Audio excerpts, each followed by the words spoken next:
We got to go to Many by now have heard that I was asked to leave a restaurant this weekend where I attempted to have dinner with my family.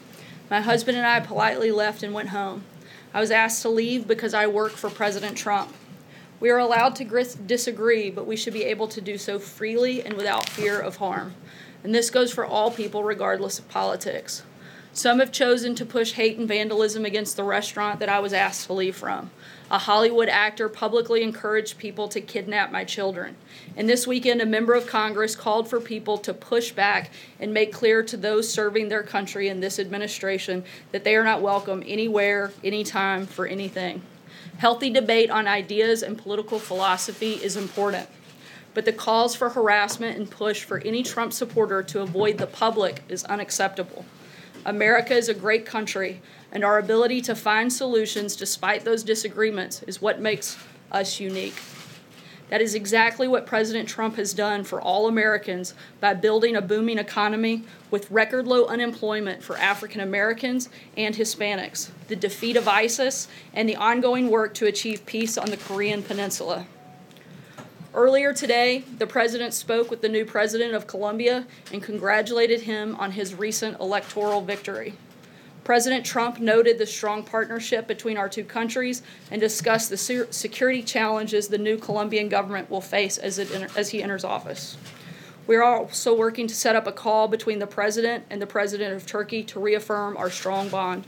We encourage Turkey to take steps to strengthen its democracy and continue progress toward resolving issues in the bilateral relationship. Lastly, and on a slightly lighter and more positive note, it should be an exciting national championship at the College World Series, since the Arkansas Razorbacks will be playing and take on Oregon State starting tonight in Omaha. So go Hogs, and with that, I'll take your questions. Jonathan. Sir, I want to ask you about the president's tweet over the weekend where he said that people who cross the border illegally should be sent back with no court cases, no judges. Does the president believe that undocumented immigrants have no due process rights whatsoever? Virtually all Americans agree that it makes no sense that an illegal alien sets one foot on American soil and then they would go through a 3 to 5 year judicial process to be removed from the country. Thousands of illegal aliens are removed every month without seeing an immigration judge as a result of procedures in current law, including voluntary removal and expedited removal. Just because you don't see a judge doesn't mean you aren't receiving due process. The president is focused on securing our borders and reforming our immigration system to prevent the crisis at the border from getting worse. But he's saying no judges, no court cases, so no opportunity to claim asylum, no opportunity to have their cases heard before a judge. No, like I just said, just because you don't see a judge doesn't mean you aren't receiving due process. Also, the president would like to see us stop people from illegally entering the country at all. We'd like to have secure borders. The Democrats are the ones that want open borders. The president would like us to secure the borders and have a very legal and easy immigration process so people can come here the right way, not the wrong way. John? In addition to what John was asking, under current law, and you spoke to this, contiguous countries to the United States, like Mexico and Canada, people can be removed on an expedited basis. Correct. They can basically just be taken to the nearest border crossing and sent back. Does the president want to implement that type of policy for people from non-contiguous countries? Is that what he's looking for here? The president would certainly like to see more expedited removal, but ultimately the president would like to see our border secured so that we don't have all of these problems to begin with. The president wants to fix our immigration system completely, not just tinker with it. He actually wants us to have a system that works, and he wants to have a secure border. He doesn't believe in the philosophy that Democrats do, that we should have open borders. He wants to stop that. He wants to stop the crime that comes into this country, and that's what we're hoping to do, and we'd like to see Congress step up and work with us. Blake? The president also said in the Oval Office that people had proposed adding 5,000 judges. Who's proposed to add 5,000 judges? I've seen 750 as a max. There have been a number of different proposals, quite a few that we've seen. We've laid out what we would like to see, and hopefully Congress will work with us to make that happen. Blake? Sarah, thank you. Let me ask you about a couple statements on trade. What is the president's reaction to the Harley-Davidson announcement today? Does he still feel that tariffs are the way to go? The president's trade and economic policies have been a huge benefit to the American economy, and this includes the creation of over 300,000 manufacturing jobs. Unemployment is at 3.8%, the lowest since 2000, and manufacturing confidence is at historic highs. The European Union is attempting to punish U.S. workers with unfair and discriminatory trade policies, and President Trump will continue to push for free, fair, and reciprocal trade in hopes that the EU will join us in that. And on the story about Chinese investments, curtailing possible Chinese tech investments, the Treasury Secretary Steve Mnuchin said 5 hours ago that a statement would be forthcoming, and we still don't have it.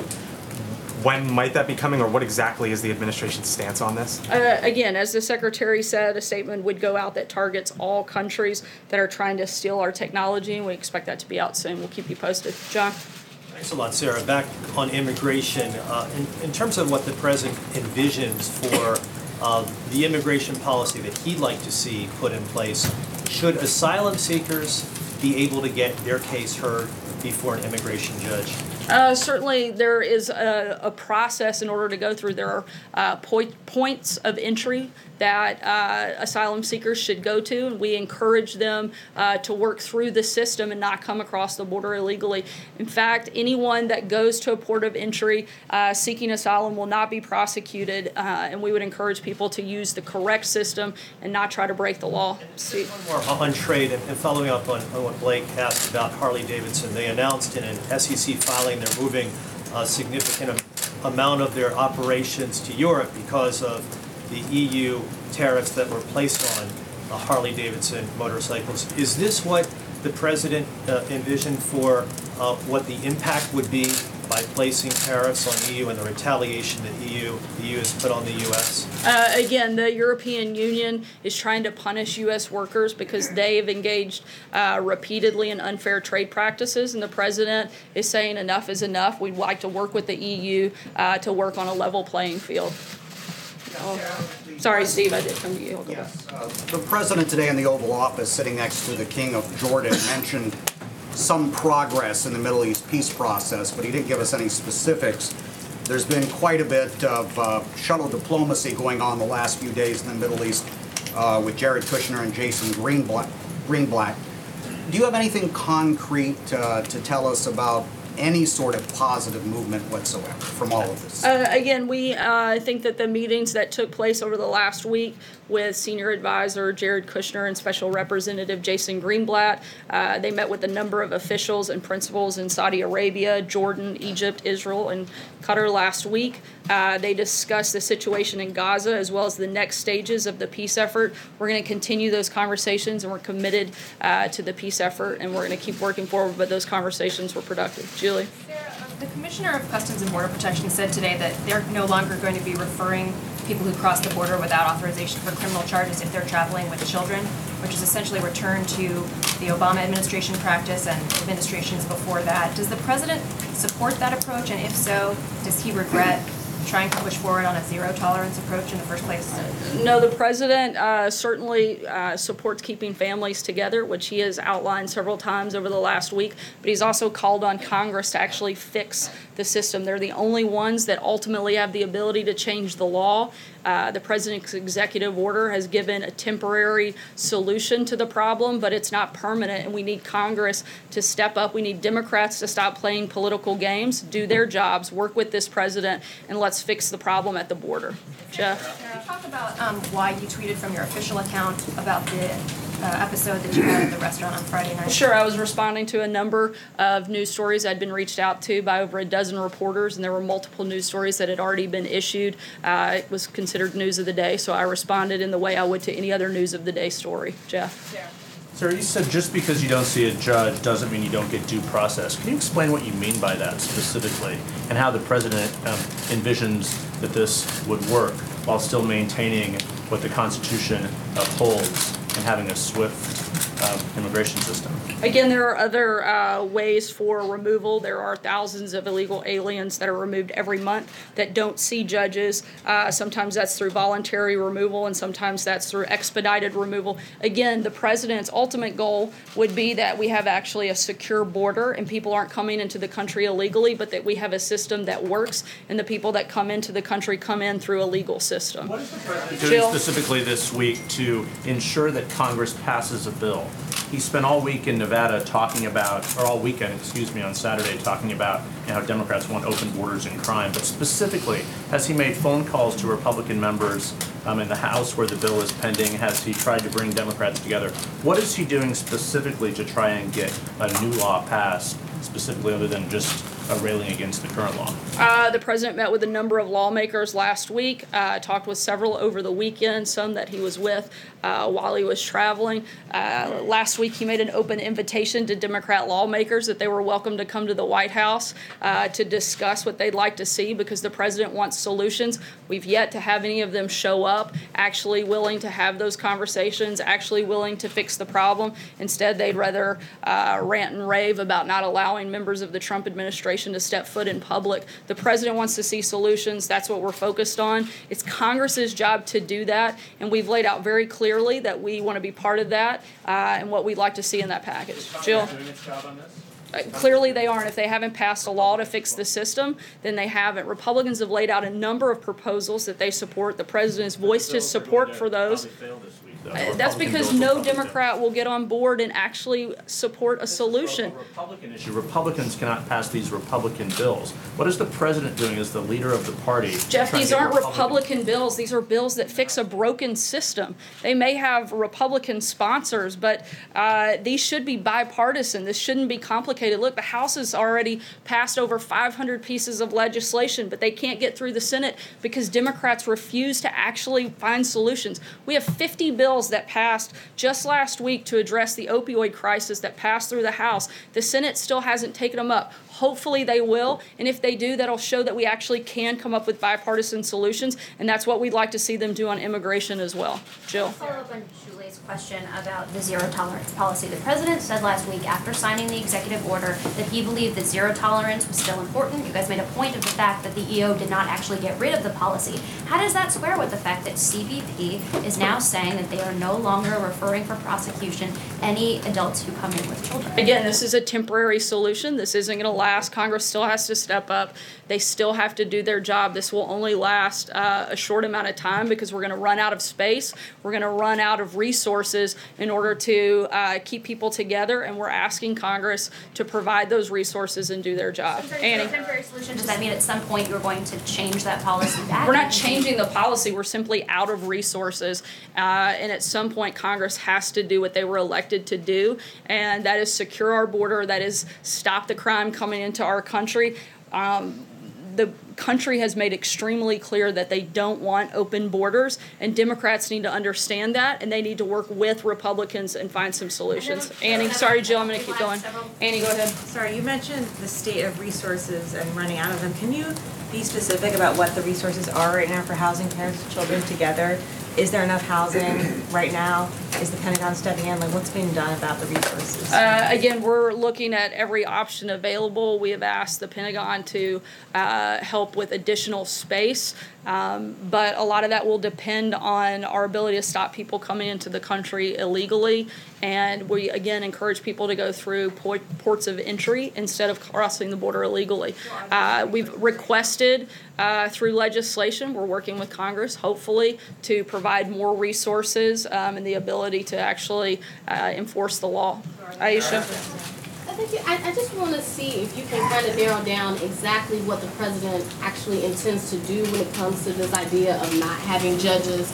You say that there are instances where people don't have judges, but my understanding is that if you do ask for asylum, you do have certain rights. So is there going to be a change in that policy, or what is this administration planning to do to make it so you don't have to see a judge I guess it's Again, all- I've addressed this a couple of times. There are multiple instances in where you wouldn't voluntary removal, certain cases of expedited removal. If somebody comes through a port of entry seeking asylum, those cases and that process will be heard. But at the same time, the president's ultimate goal is to secure the border and stop illegal immigration. I understand that, but so what does that mean practically? Like, is the president planning to do anything differently, or you're just saying you don't? The president's like the way laid things out work what now? he'd like to see. We've put out the things that we want to see in an immigration package months ago. Okay. We're still waiting on Congress to give us the ability to do that. So unless Congress acts, nothing is actually going to change. The administration is not changing anything right now when it comes to judges. You mean, are we walking around making up laws? No, because we're not the Obama administration. We're actually trying to enforce the laws that are on the books. We're actually asking Congress to do their part in the process and pass new legislation that will fix our immigration system. Nothing is actually changing on the ground. Like this is the president is complaining about judges and saying that we shouldn't have all these judges and people who come over should just be put out. But nothing is actually going to change. He's just complaining about the process as it stands now. Things that we have the ability to do administratively, we are working to do. But again, Congress is the only one that has the ability to write law, and we hope they'll do that. See? I'm honing in on that point. I'm trying to understand what it is the president understands about the current policy, because as you explained, expedited removal allows the government to remove hundreds of thousands of illegal immigrants a year without seeing judges. Did the president know that when he issued the tweets? Yeah, but there are still thousands that go through a very lengthy process. We'd like to see the process consolidated. We'd like to see the backlog stopped. We'd like to see our border secured. They're in the middle. Under current law, Sorry, there are Steve, a I'm couple gonna of keep things that the moving. president could do. Thanks, He could Sarah. expand that policy. You've said that he would like to see more expedited removal.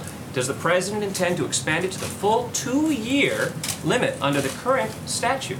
Again, we would like to see more expedited removal, but ultimately we would like to see the border secured and people stop coming into the country illegally. That seems pretty simple to me, and it would stop a lot of the problems and would eliminate the need for so many of these additional laws.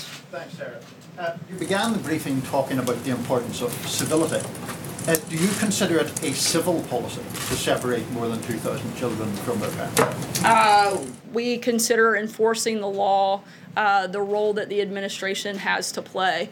Certainly, the president has taken an executive action to the furthest that he has the ability to do to minimize the separation of families. We're working hard to make sure families get to stay together, and we're calling on Congress to help us in that effort. And we're continuing to focus on the reunification and making sure that the families, again, stay together, and that Congress will give us a permanent solution to fix that. You say that you're working to make families stay together. It was your administration that separated them in the first place. It wasn't our administration that created these laws, but it is our administration's job to enforce it, and we've done that. If someone breaks the law, it's our job to enforce it. If somebody doesn't like the law, then they need to lobby Congress and ask them to change it. Anita? I have one immigration question. I wanted to clarify one thing. So I understand that not every adult with a child is going to be prosecuted. If there are families that are being held together, detained together somewhere, and 20 days goes by, what is going to happen then? I didn't get an answer about that last week. I don't understand. The law says you can't keep them together or keep the children, even with parents, for longer than 20 days. So then what happens? Hopefully Congress will pass a law and fix the problem. Well, why should it be so hard?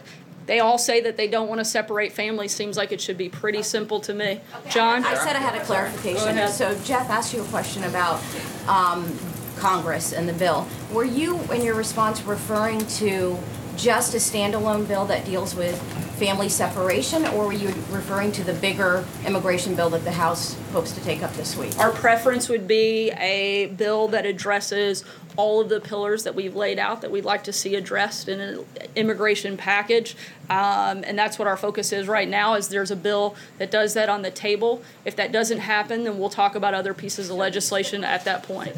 Still wants that bill to go forward, even though he said they don't want to, they shouldn't waste their time on it? Look, Democrats in the Senate have made clear they're not going to support this.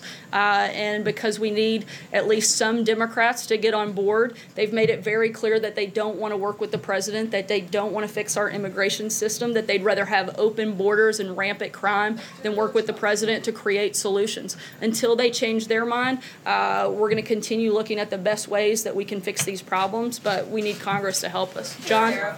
Thank you, Sarah.